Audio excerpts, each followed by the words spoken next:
Have you ever felt like your computer was, I don't know, actively working against you? Oh, for sure. Like you're just trying to do something simple, change a setting, and the helpful pop-ups and friendly interfaces, they start to feel more like, ugh, like hidden guards. Right, like you're not actually in control. And that feeling is, well, it's more than just frustration. It's a systemic thing, an architectural choice. And that's what we're diving into today. We really are. We're looking at the difference between a tool that's built to serve you, to give you absolute control, and a system that's, designed to serve a corporation. That feeling, that sense of being locked out, is the absolute core of our source material today, the Great Abstraction Robbery. A fantastic title. It is. And it's by William L. Weaver, a veteran with, 3 decades in STEM. And this isn't just some software guy. Weaver led the Sensors and Advanced Instrumentation Laboratory, the SAIL team. Which is so important. Yeah. His world is measured in volts and nanoseconds. He needs absolute precision. So when he talks about machine control, he knows what he's talking about.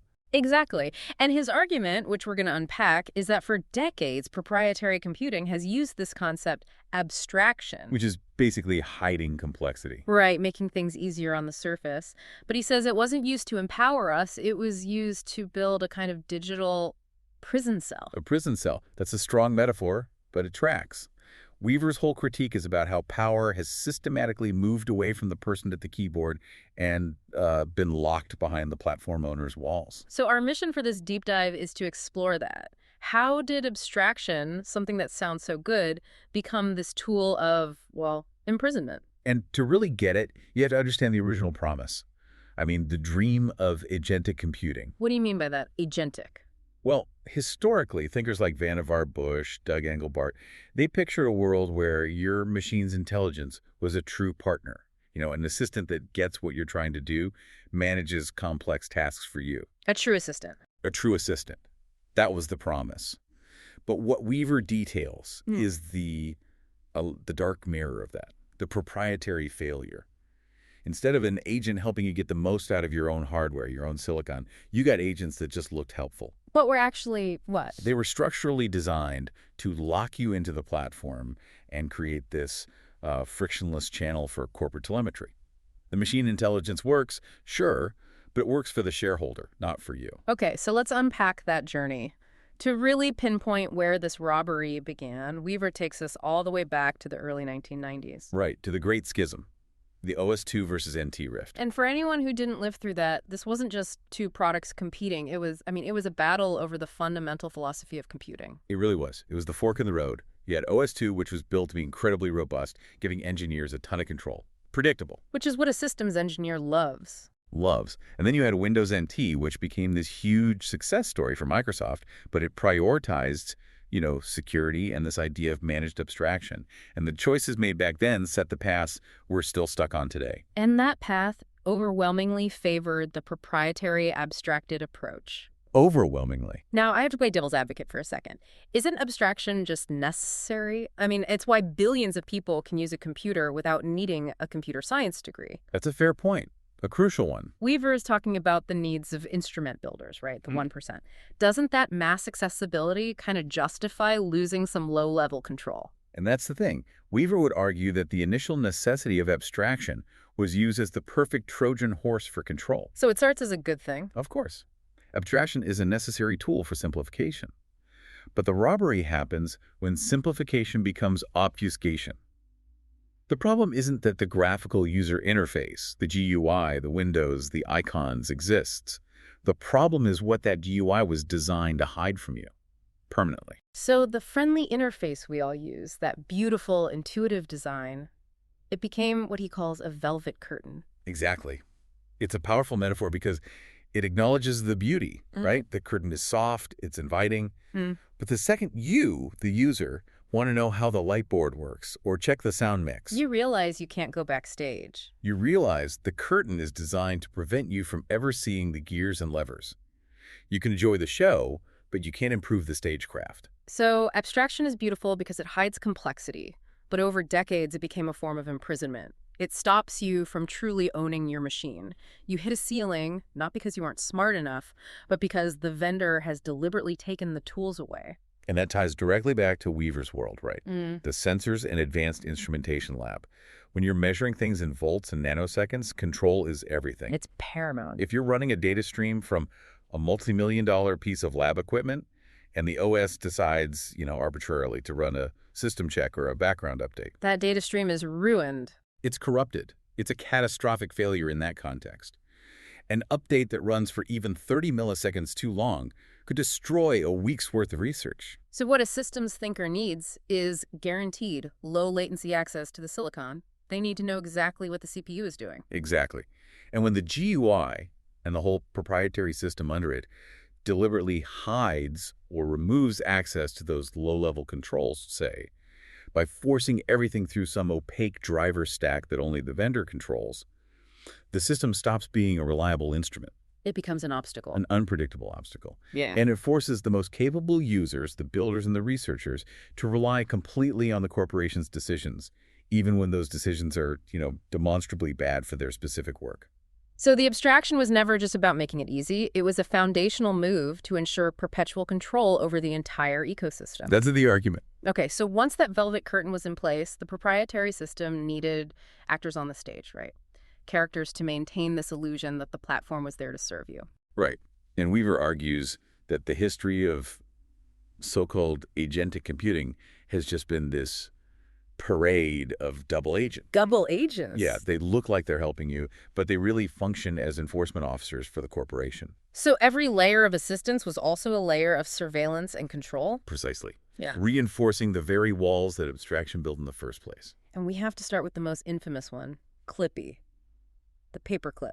Oh, Clippy, the googly-eyed harbinger of doom. It really was. I mean, Clippy was the first very fumbled draft of this agentic AI idea. On paper, it sounded good. Proactive help. It sees you're typing a memo, so it pops up and offers a format it.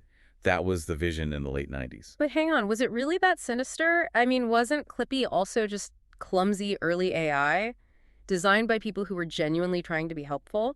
Is there hard evidence it was deliberately designed for lock-in? That's a great question, and Weaver's point isn't necessarily about the intent of the graphic designer who drew the paperclip. It's about the functional outcome of the environment it lived in. What did Clippy actually help you with? It helped you create documents within Microsoft Office. It was obsessed with fonts and formatting and, crucially, proprietary document formats like .doc. And it never helped you with the underlying machine. Never. Imagine a truly helpful agent from back then. It might have popped up and said, "Hey, I see you're printing a 300-page document. I recommend you optimize your Linux kernel for better I/O throughput." Or, let me help you bypass this restrictive BIOS setting. Exactly. But instead, Clippy just asked, "Are you writing a letter?" Right. It was exclusively focused on enforcing the proprietary workflow. It made sure your document was saved in a way that maximized compatibility only within the Microsoft ecosystem.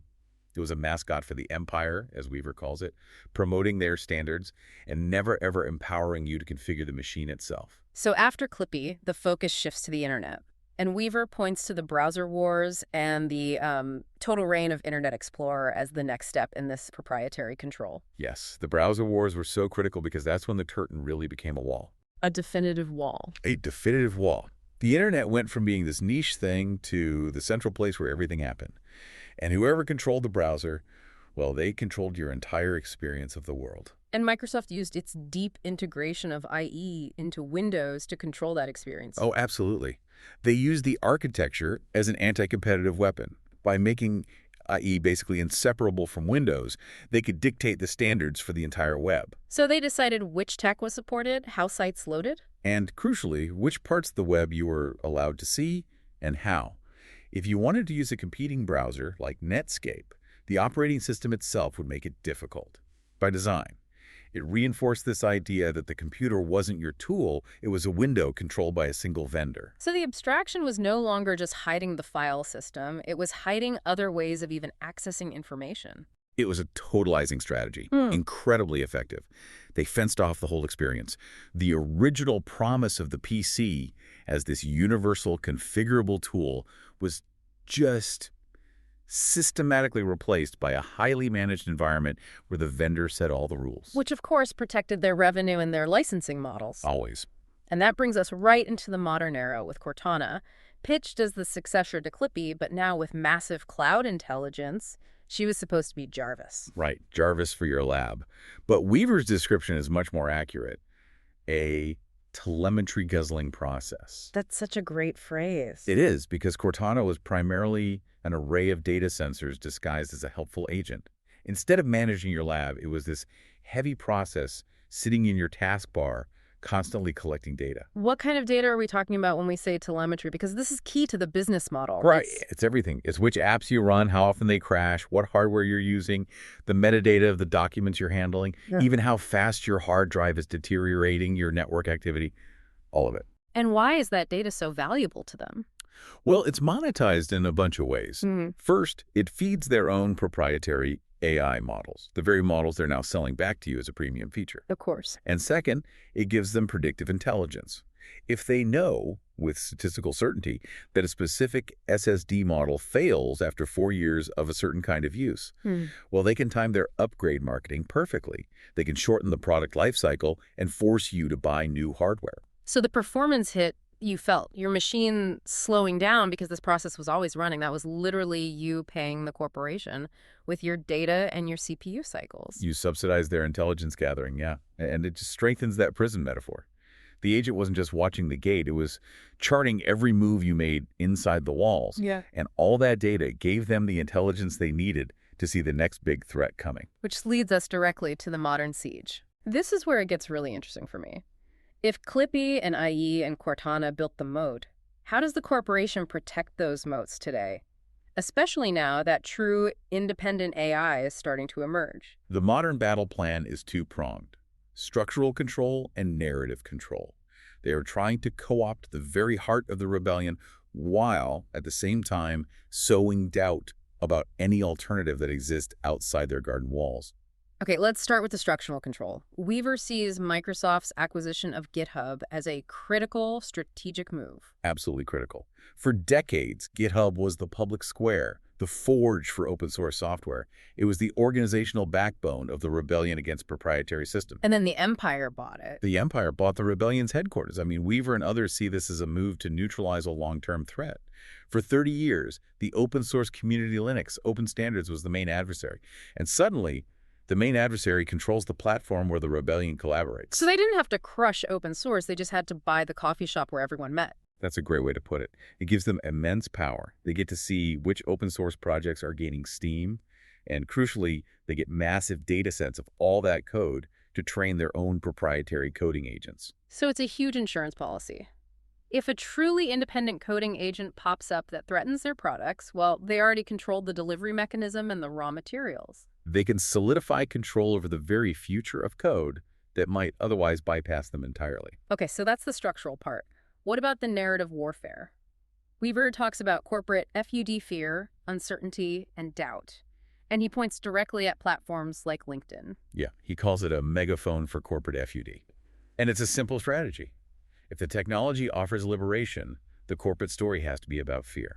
So when you see all these posts on LinkedIn from big tech execs about the need for AI safety, for ethical frameworks, for regulation, Weaver sees that as a strategic deployment of doubt. He argues that this wave of anti-AI sentiment isn't really born from some genuine philosophical concern. It's a defensive strategy to protect their existing business models. to protect the legacy moats. Precisely. They know that a decentralized user-run AI agent is an existential threat to their licensing servers.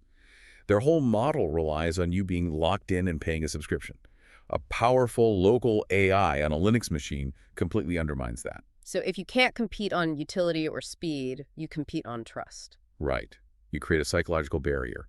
You make the user believe they need the corporate gatekeepers to protect them from the very technology that could set them free. And it's deeply hypocritical, given their history. That's Weaver's point. They're suddenly the arbiters of safety, but these are the same companies that faced antitrust lawsuits for locking out competitors. He's saying look past the rhetoric and see the strategy. It's a defensive territory, framing independence as danger and proprietary control as safety. So if that's the narrative shield, what's the actual technological threat they're so afraid of? Well, what the corporation wants AI to be is just another subscription layer, Clippy 3.0. Incredibly smart, yes, but totally dependent on their cloud and their servers. They sell you the intelligence, but they never give you the keys to the engine room. Never. But the threat, the thing Weaver celebrates, is that independent variable. Yeah. The corporation is terrified of a truly agentic AI that doesn't need the cloud. An AI that lives on your silicon, on that Core i7, and works only for your lab. An AI that can bypass their licensing servers entirely because its job is hardware optimization, not upselling you on software features. It's an intelligence that finally serves the person who owns the hardware. It's pure, targeted technical assistance. It's using the most advanced tool we have to reclaim sovereignty over our own machines. And to make all of this concrete, Weaver gives us this fantastic detailed case study. It's really the narrative climax of his piece. This is where the user fights back. And wins, aided by a true agent. He calls his machine Daphne 3030. Which is a nod to Princess Daphne from the old arcade game Dragon's Lair. It's a perfect metaphor, right? Aye. This high-performance beauty held hostage in a proprietary labyrinth. And this wasn't some old clunker. This is a serious machine.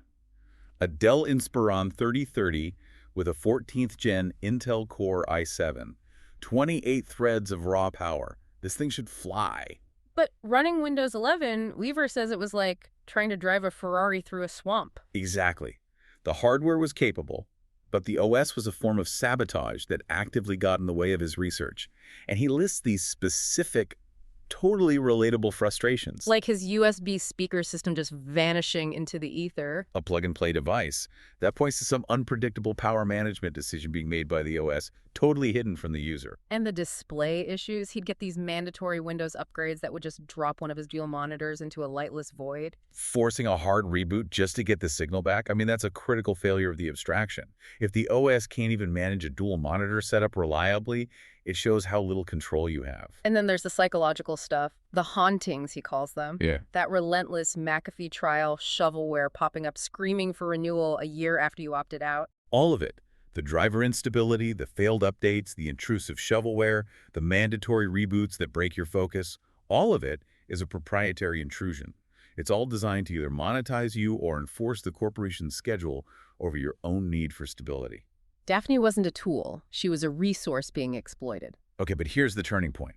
Weaver notes that in the past, when he tried to escape to Linux, it was an absolute slog. Oh, an agonizing slog. And that difficulty isn't an accident. The proprietary systems are designed to make it hard to leave. Moving to Linux used to mean days spent scouring cryptic forums, trying to find one working driver. That effort is part of the cost of the robbery. It is. The system is designed to be so opaque that only the vendor has the keys. But this time was different. This time, Weaver had an independent, trusted agent. He used Google's Gemini. And how did that change the dynamic? It changed everything. Technical hurdles that used to take an entire afternoon were solved in minutes. The agent wasn't locked into some corporate knowledge base. It was just pure intelligence applied to a technical problem. It gave him the surgical precision he needed to do the low-level work that the proprietary OS actively hides. The agent was the key to the prison cell. Okay, let's get into that technical surgery. The first step was wiping the drive and installing Debian 13 Trixie. But that meant dealing with these weird legacy RAID configurations. Right, that's the first wall you hit. Modern PCs often have these proprietary RAID setups on their drives. It makes the drive invisible to an open-source installer. But the agent was key. It helped him navigate the BIOS, break that legacy RAID, and give the new operating system a clean slate. But even after the new OS was installed, there was still the ghost of the old system. He talks about these embedded proprietary power management singes. The singes, yeah. Think of it like this. The proprietary code is still there, deep in the machine's firmware. It assumes it's talking to Windows. When Linux takes over, that old code panics and starts interfering with things like power management. And that's what caused the USB mouse to stutter. Exactly. The agent helped him diagnose that specific low-level conflict and apply the right kernel parameters to silence those singes. This is the kind of help Clippy was never going to give you. Now, what about the monitor hostage crisis? This is a perfect example. The colors were all washed out, this milky gray. Classic abstraction failure. The monitor was perfectly capable of full color, but the driver defaulted to this limited range handshake. It's like, imagine the GPU as a gourmet kitchen preparing this vibrant full-color meal. Okay. But the driver is the delivery service, and it defaults to only delivering black and white ingredients to the monitor. So you have a high-def monitor, but the software is forcing it into a low-def color space. Precisely. And because the original OS handled this invisibly, you were never given the tools to fix it yourself. But the agent diagnosed it, walked him through editing the right configuration file to force the full RGB range, and boom, the display was liberated. He also mentions navigating secure boot keys, which vendors use to lock you in. Right. Secure boot is a security feature, Yeah. but it's often co-opted to favor the licensed OS. The agent gave him surgical instructions on how to enroll the open source keys into the firmware, bypassing the vendor's lock-in completely. And the final outcome. Daphne was fully optimized and working for him, not against him, in under an hour. Under an hour. That time saving compared to the days it used to take, that's the real measure of agentic empowerment. It's just, the irony is so profound when you lay it all out like that. Microsoft spends 30 years promising this agentic future with Clippy and Cortana. 30 years. And in the end, it took a real independent AI agent, Gemini, to finally rescue his hardware from Microsoft's own lair. The agent that served the user had to be an independent variable. Its power came from the fact that it wasn't tied to the corporation. Its whole job was inherently counter-corporate. It was dismantling the very defensive structures they'd spent decades building. That's the difference right there. An assistant that serves you versus an agent that serves the corporation. And that brings us back to Weaver's core choice. Do we want a helpful assistant that lives in a corporate cloud and reports our every move back home? Or do we want the independent variable, the ability to own our silicon, to control our own machines, and to build private, powerful agents that serve the researcher, the creator, not the shareholder? And the Daphne 3030 case proves that technology for that liberation is here now. The Empire is building another Death Star, as Weaver says, the GitHub mode, the LinkedIn FUD to maintain control. But the rebellion is succeeding in quiet home offices and labs where people are using these tools to take back definitive control of their hardware. This isn't just some fringe hobbyist movement. It's the inevitable response when proprietary systems prioritize control over the user's actual productivity. So it leaves you with this question to think about. If the true power of AI lies in its ability to enable this radical independence, to dismantle these gates, how will the corporations that built their trillion-dollar empires on controlled abstraction respond when their own proprietary systems become the single biggest obstacle to user success?